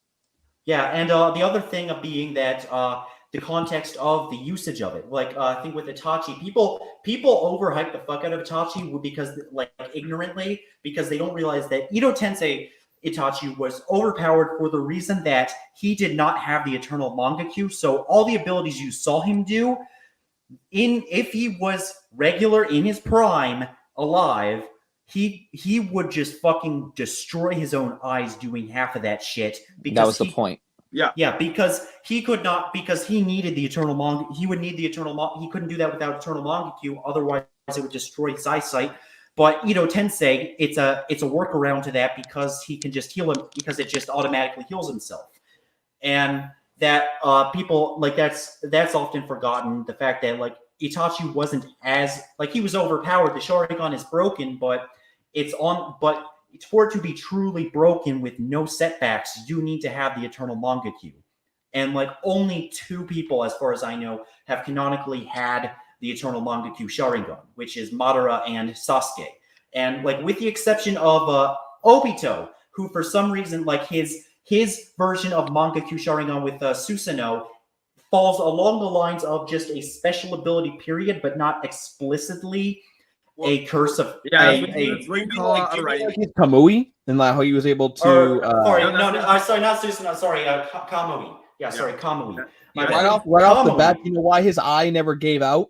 Yeah, that's what you call a flaw in writing, right there. Yeah, it was bad writing. No, they explained perfectly. You probably didn't figure it out, but they explained why his eye never went out, even though he used it so much. I mean, what was the reason? What was the reason they gave? Did you forget that he lost half his body, and what was he infused with? He was infused with Hashirama cells. That was something else. Cells. Yeah. I thought it was something else. Don't you know that? Yeah, that's plot armor. I didn't realize. I didn't realize it. Hashirama cells is a big attack. It's a very. I think Chris lost connection. Big sad. Technical difficulties. No, that's like Hashirama cells. Like, yes, canonically in the story it makes sense, but it's also Hashirama cells on the route is like okay. Wait, hold on. Most hack. It's a crazy hack. Plot device, to be honest. It's such a dumb plot device. Exactly. You good? Yeah, sorry about that. Yeah, that's fine. I figured it probably bad connection or something. With a phone, it can be a pain in the ass too. Yeah, something I will give Naruto a lot of credit for. I know this was like a topic we talked about earlier, where it's like, you know, when a character holds back, but what Naruto does is that they actually, with Kakashi, is that they write him in a way where he's holding back and he doesn't even realize he's holding back. There's this sentiment in Naruto where 2/3 of a battle is morale. It's your mindset.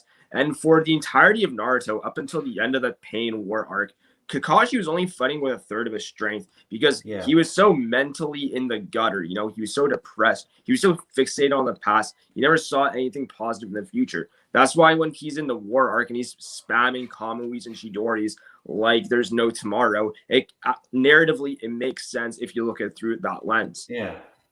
Well, and that also highlights something really important about, once again, the original topic of the commonalities and differences between how they do powers with anime versus comics. I mean, going even deeper to anime, when you're realizing anime, they're not really necessarily too specific. They don't care enough about, like you guys are saying, it's more about the mental, it's more about the actual character development. They focus on that, because if you really think about an anime, there's really not that many different powers. And if you think about each anime really only has like with the exception of like My Hero, which was like the one anime that felt the most American out of all of them, because it's the only anime where all of the characters actually have different powers. Think about it. All right, we didn't talk about Bleach once.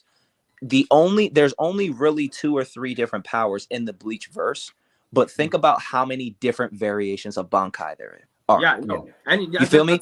So that's a they fair just assessment. handle power differently. Yeah, In no, comics, it's more emphasized about the individualistic power that they have And how versus they in anime, And, like, it can be blanketed. And even variations of basically the same ability. Like Always go in and out. if you look at like a Marvel telekinesis, like in the telekinetics, what is it? One person that's actually included on a list of telekinetics is Magneto, where he actually does have a degree of telekinesis simply because of his magnetism through just his mind. That is, he can actually physically control a person's body by manipulating the iron in their blood. And two, like a lot, like there is electromagnetic frequencies in virtually everything known, like in the universe. Like almost everything physically has some sort of electromagnetic fields to draw power from of some sort or manipulate. And Magneto has the ability to replicate, to mimic traditional telekinesis of simply moving objects themselves, and where he manipulates the electromagnetic field. Like he uses that to still achieve the same exact goal, like same exact objective as a telekinetic. Yeah, And like that's important. That's important yeah. to highlight, because it's also important to highlight about how comics, they focus more on the power rather than the character development, because OG Magneto has always been a problem, by the way, but it wasn't necessarily highlighted that he had a electromagnetic field like in atoms. Like he can control electromagnetic fields in like the quantum realm, basically. When we first came out, it was just him throwing, metal plates and picking up poles out of the ground type stuff, but it evolved almost like in comics. They give the power itself its own story arc, like Sentry. His powers itself has evolved, and the story has changed. Now, not all of the powers are good, but the best example, and you said powers having their own story. Do you know the perfect example? The fucking Phoenix Force. Yeah. That's I hate to like the most prime example of the powers getting its own story. I don't think Chris has actually spilled it already, but I don't think Chris himself has actually spilled it of the twist with the plot twist of Thor, because a while back you were talking about how like they changed up Thor's mother, but you didn't actually say it. You didn't say who it was. Oh, what is? I forgot. It's Thor's mother is the Phoenix Force. Yeah, that's what it was. Yeah, so that's his mother. Yeah, I know. I can see it on your face. I know. It absolutely. Yeah, it was crazy, because basically, all right, here's the story. I'll tell you guys real quick. The story was basically there was for you guys at Avengers BC, right? The Avengers BC team had Odin on it and had the Phoenix Force on it. And it was like something that was not supposed to happen. So it was like a little secret. And it was really, that's literally, and it's so dumb. Oh my God. Yes, literally. Odin's mother bang a bird. But here's the thing. That's what I'm trying to. I feel here right now. Odin's a furry. But here's the thing. Maybe they placed it there because, like I said, we're about to have. I'm frozen. Yeah, you're frozen now. No, I was just saying that Odin's a furry. Squaw. That's what happened. Yeah, that's what happened, basically. And that's when I call it for the night. Good night, guys. Again, that's my fault. I'm done. That's fucking stupid. It's so dumb. It's so dumb. But maybe, like I said, maybe it's because they're about to introduce this new version of Thor that will technically be the King Thor. So it makes sense why this massive power boost that he's about to have. I mean, I assume that they're going to put him above Odin. The Phoenix Force is literally. If Thor's real mother is the Phoenix Force, that means every time the Phoenix Force is acted up, she's PMSing? You fucking kidding me? The bird is on the rag and decides to cause a universal level threat? And Jean Grey has to pay for it? And her daughter? And Wolverine? Look. That's so dumb. Look, remember we had that conversation about like the original like little like Avengers team. What they're doing is they're basically making the original Avengers the cosmic entities of like Black Panther is becoming Eternity, Iron Man is becoming some version of a cosmic something, and the Hulk is now about to be the one above all. It kind of seems like it's going that way, so it would only make sense that Thor would go in the direction of the All Father. But as you pinch your nose, trust me, my balls itch just thinking about it. Yeah, the Phoenix Force. I can't like. How does it physically work? Like, she's a fucking like the Phoenix It's a Force. Firebird. He's the god. He every time he thrusts it. I don't even. My signal. Not being nice to me today. Like I don't even recall the Phoenix Force really being anything physical. Rather, just like a ball of energy, basically. Bro, that's the thing about how they're wilding out about these entities and stuff. They aren't people. Eternity, they are physical. Infinity, they're not actual things. Galactus is not an actual person that with a so that's where in comics is fine ass kid though. Not gonna lie. I did. Yeah, I saw his that. daughter. His daughter, a baddie. Yeah, a little baddie. Like, you know what I'm saying? Like, I did peep that. But my whole thing on all of that is like, they kind of start crossing these lines sometimes, where it's like I don't. And that's the one thing about comics that I would say, as a comic fan, anime overall seems to have the better writing and story general, and I think that has a lot to do with the culture of writing with anime. The culture and of writing is very seclusive. Like you're not about to have a bunch of authors in here. You know, the additional fact that like in terms of the story, it's a series, it's a franchise. It's not going to be the same fucking shit given to us for about 50 or 60 years, like in comics, where these characters, most of the frontline characters you see in Marvel and DC have been there since at latest the 60s or the 70s. Yeah, it's like they've been around for a long ass time. But you look at like Naruto, you look at Dragon Ball, even like JoJo, Dragon Ball. I think it's JoJo. The manga was around for a long time, right? Yeah, JoJo's a reference. JoJo's a reference, motherfucker. 80s and 90s. That's about where you get. And it's like the Naruto relatively fresh. It's still like I don't know exactly. Came out in 1999. What the fuck are you talking about? Relatively fresh. Well, it's the same age as me. Naruto has been out long enough. He can drink. It's the same exact age as me. I was born 1999. But I think the point is, I mean, how many more anime characters is the world generally aware of versus how many new comics since 2000s have we seen? I can tell you Blue Marvel's on that list, Sentry's on that list, Squirrel Girl's on that list. But if I keep naming people, most people won't even know who they are. Oh yeah, but like anime, you could have relatively recent manga and anime. I mean, let's just go into it. I mean, like obviously name the cliches, but Demon Slayer, Black Clover, My Hero, Jujutsu Kaisen. By the way, Jujutsu Kaisen that is for me my favorite right now, and I go as far back as Sailor Moon. I think that has so much potential. I think that is going to be an amazing series. Have you read the manga? I refuse to. Because I know it's good. You're going to really enjoy the next season because I mean, like, I literally won't say anything, but I'm just gonna say you will enjoy it. I'm caught up with the manga and Jujutsu Kaisen as far as New Gen goes because I haven't read Tokyo Revengers. I haven't read.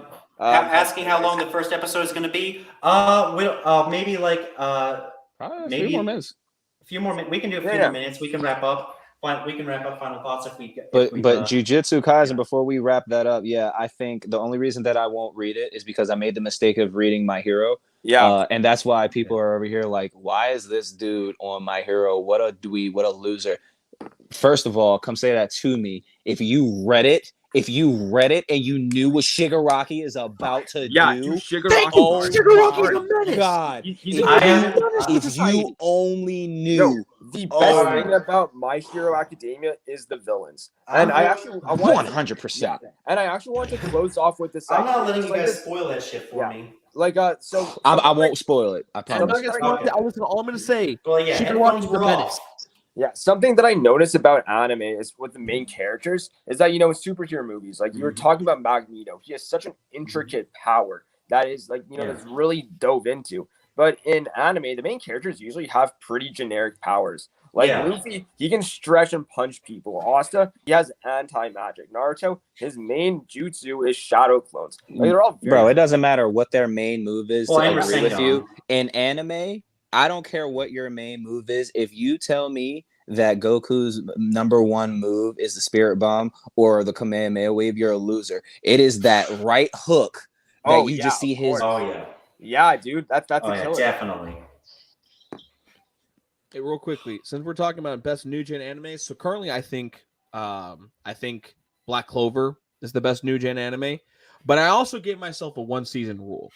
My rule is that a show needs to be out for at least 2 years and has to have a second season, unless the show is meant to only have 1 season. Then I take that into consideration. Like Steins Gate or Erase.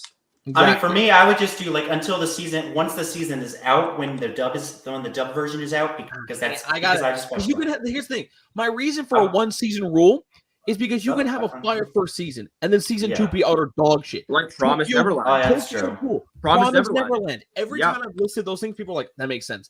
Now, personally, Black Clover is my favorite right now. But it's good. Yeah, I agree. It's good. Once this show, since I have another show that's gonna be my favorite once season 2 comes out. To Your Eternity. Fucking Rise of a Shield Hero, y'all. Oh, yeah, Rise of a goddamn Shield Hero. I'm excited for it. Nice. Yo, Jacob. Later, I want to break down to you the L4 arc in Black Clover because there's some crazy shit going on. I'll break it down with you.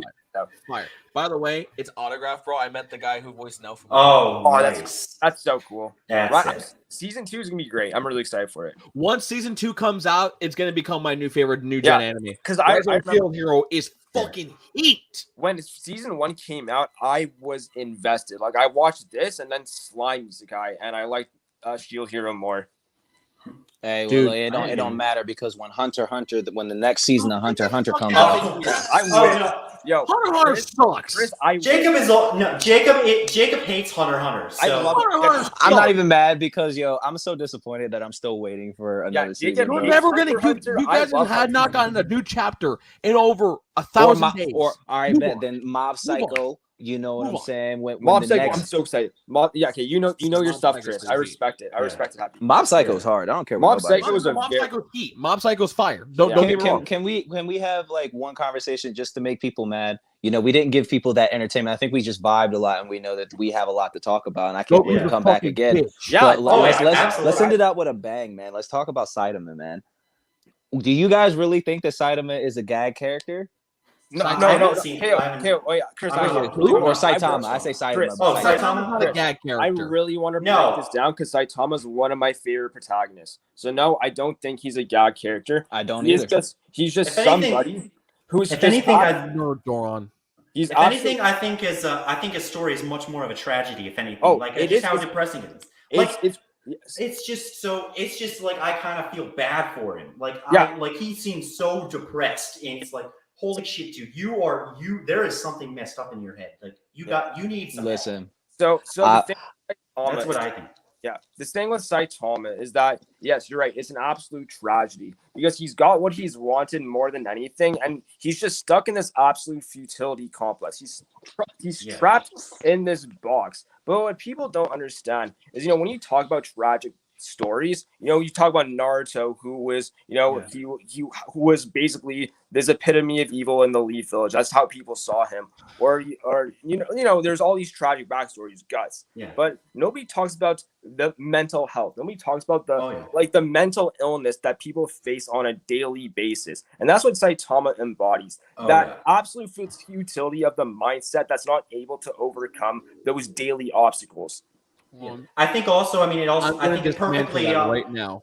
I was going to say, I think it perfectly demonstrates more of like a twist in the concept of anime itself and how characters develop, because it shows like we keep having these series where characters get stronger and stronger and they train and train. But with One Punch Man, we skip through that. We skip through that arc and get straight to the new arc of he's already got he's already reached the absolute max potential he's ever had. Yeah. And now we're making a story out of that instead And of yes, yeah. Yeah, and yes, there's comedy in One Punch Man, but it's Yeah. all in contrast to everybody else who's working so hard, trying to be the number one hero. And then Saitama doesn't even have to try, and he overcomes every obstacle. And he doesn't feel he doesn't even feel any achievement from it. He doesn't feel like any recognition. He doesn't feel like he's changing as a person. And I don't know how much you guys have caught up with One Punch Man. It wasn't until, King, who is kind of like the antithesis to Saitama, but they find this mutual understanding. Who he tells Saitama, you're the strongest hero, but not the best. And the reason he's not the best is because he's not going to those lengths that other heroes will do, like Moomin Rider, who's not very strong, but he's absolutely heroic. I don't think. Okay, spoilers are done. I personally don't think that that Saitama is a gag character. I think Saitama is just one of those characters that he's written in a specific way. I think he's written in a way where they focus so much on the comedic value of what they're doing that they kind of hid the normality of what's in this anime. When they animated season 2, I want you guys to remember, I mean, those were some really intense, dope battles. They didn't forget anything about anime. They kept it true to anime. They kept it all the way true. All I'm saying is that by the end of it all, I really won't be surprised when we find out that just like in every other anime, because this is one thing that's true about every anime, that it doesn't matter how strong or weak the protagonist is, at the end, at the climax of a event, there is always a change. There's always a change. For Goku, it was Super Saiyan. For Ichigo, it was Bankai. Yeah. You know what I'm saying? Everybody has that one thing. Everybody has the transformation. Even in that show, even in One Punch Man, everybody has that next level. Cancer. That was his transformation. Saitama is the only character that has not had that moment. And just so everybody knows that I'm not just a guy that is just a one-trick pony when it comes to anime, this is the same thing that I'm theorizing about Beerus, because Beerus has not shown us a transformation, and I'm telling you there is a transformation. But to go back on that, just to make people mad, I think Saitama eventually, over the next few years, will eventually be scaled to the strongest anime character. And I think it will 100% be off of the base, written that way, not because we want it, because it will piss everybody off. But I also think I'm sorry. I'm gonna straight up argue with that, because there are characters of the likes of Rimuru, Feathery, Anos, the fucking the anti-spiral, the 10th dimensional being, especially the anti-spiral. But here's the thing: I really do believe they're going to eventually write this man in a way where we're going to be facing a god, a literal god. He's fighting a god right now. He's about to. He's about to punch him. Fight God. And he's gonna punch him and blow him up, bro. When he does that, then Standing full screen. First of all, we're all waiting for that moment, because every fandom is just like, they already know the Naruto's. First of all, they get picked on immediately. Yeah. The Goku community is like, the Blue Marvel community. Everybody is just like, as soon as he blows this god up, it's over. It's okay, guys. I don't have to worry, because I like my stories with good writing. Sorry, but I do appreciate Saitama. Sorry. I do appreciate JoJo. JoJo's yet you good. Say no to, yet you don't even like Hunter x Hunter. What the fuck? Yeah, all right. No, so I fucking love the Hunter exam. The Hunter exam was brilliant.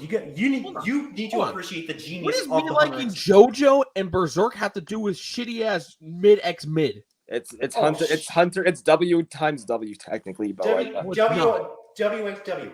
It's brilliant. The writing, the structure, yep, especially the Hunter exams. Yu Yu Hakusho is better. Sorry, without Yu Yu Hakusho, there is no. There is without Yu Yu Hakusho. Without Yu Yu Hakusho, there is no Hunter. There is no Hunter x Hunter. Yes, that entire character was built. Doesn't mean that Yu Yu Hakusho is better written. When I watched Yu Yu Hakusho, has better writing, better characters, and better arcs than fucking all of Hunter x Hunter. Yu Yu Hakusho has really great characters, but I think that Hunter x Hunter executed their characters much better in almost every facet. I do personally believe Hunter x Hunter is very good. Yusuke are some of the have some of the best. I think Jones a better character than Yusuke. I think Meruem and Crollo are better antagonists than Sensui and Toguro. Like, I truly think so. Yeah, no, Get out of this podcast, Doran. Don't worry. I think we're wrapping up. So like I think we've gotten all of our points out, right? Yeah. Okay, no, so I didn't get to my point out. okay, get your point out. You were Get talking your about point. how Saitama is like a prime example of mental illness and mental health. Yes. In a 100%. story. 100%. I don't think he's a good example, to be honest. Are you talking about Guts? I was gonna bring up Guts. Yeah, Guts is Well, also a great example. I think he's the best example.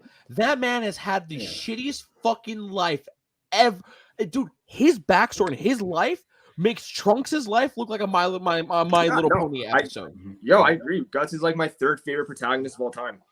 What that man has gone through, and the fact that he still fights on, and even then, we've seen moments where that man breaks down. Yeah, and he still has to put on that face for other people. That to me is a sign of mental health issues. Mental health. Whenever he's looking Saitama being bummed out that he hit the gym too hard is not a good comparison than a man who was different. It's different. We will give you that. Have a shitty I life. can give you that. I'm sorry. Someone pumped a little too much protein into their body compared to a man who was born from a dead body. You can't compare the two. Obviously, Guts' life is a tragedy. Obviously, Guts' life is an absolute tragedy, but I still believe that Saitama experienced a tragedy. Like, it's not on the same level, but it's a tragedy nonetheless. It's an example. It's still an example of the tragedy. It's just not the absolute best. The thing about Saitama is that it's much more reflective, like in our real lives. It's much more relatable than Guts because we can relate to Saitama and feeling that kind of like uselessness, not feeling you're achieving anything. With Guts, it makes sense why he was in that state of mental depression. He saw the worst of the worst. I'm gonna throw another character into the loop that's more resemblant to Saitama. Just make it quick because we do got to wrap up. Johnny Joe. Oh my! You and your Joestar. We'll talk about it when I finish Steel Ball Run. All right. I think like we've gotten all our points out, right? Yeah, I think so. All right, I think so. Yeah, let's 100%. just wrap it up.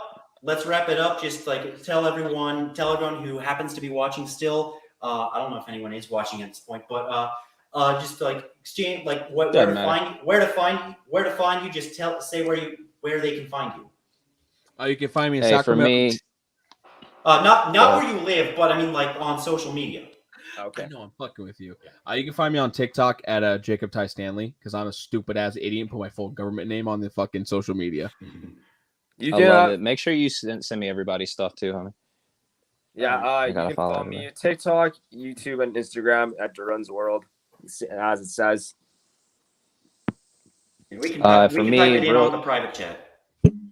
But I'm gonna need that because I'm gonna follow all you guys too. Yeah. For me, it's real simple. Just go to my main page, The Bald Stoner. All of my other links will be in my link tree. You know what it is. You know how we get down. We have all new content coming. I'll be doing a lot more with these guys, and it was fun coming out with you guys and being able to share some content. Definitely consider bringing you back because we got a lot of topics. I've been coming up with topics. I've got the first, including this. Including this one, there's 3 other topics. Like next week being the Batman's no kill rule. So that's gonna be that's a fucking insane. That's where I'm just gonna yell that Joker needs to fucking die. The government should kill him. And I've got plenty of the fact he's alive doesn't make sense. Like that's for next week, and I've already got people in mind to bring for that because that's gonna be just it's gonna be gonna be a banger. Yeah. Guys, I want to say thank you for having me on this podcast. This is a lot of fun. Chris, it was a pleasure meeting with you. You're super chill. You have a great mindset. I really like the ideas you brought to the table. It was a pleasure. Oh, great for sure, dude. Again. All right, so everyone has everyone shared their social to I share my social, but I need to say my one last point. All right, Jono beats Goku. So for me, you can find me. Nailed it. You can find me on TikTok. You can find me on TikTok. Username Johnski, but instead of an I, it's 5 E's. You'll find a lot of controversial statements on there if you like that stuff, and if you like chaos, because this is what the podcast is all about, chaos. Hence why we got the name of the Legion of Chaos. Want more of that shit? Feel free to follow me, and feel free to follow everyone else here because these guys are awesome. Definitely consider bringing them back on here at some point, probably very soon. I noticed the problem you had earlier because you pointed the Yeah, other way. it's disorienting. It's disorienting. It is because it's But like, backwards. thank you guys, thank you everyone here who stuck through it because we've been ranting a lot, and that's what I like about this podcast. I think we got something, we got potential. So for everyone, thank you for coming on here. I know that sounds stupid, but still, it's like thank you, bro. You want me to come and just? Hey, it's episode 1, man. We gonna figure it out. yeah, we'll figure it out. We'll figure it out. We'll figure it thank out. you But guys. we'll see. Have We're a gonna Have a see. nice night. Have a nice night, everyone. Good day. I don't Legion even of know. Chaos out. Chaos out.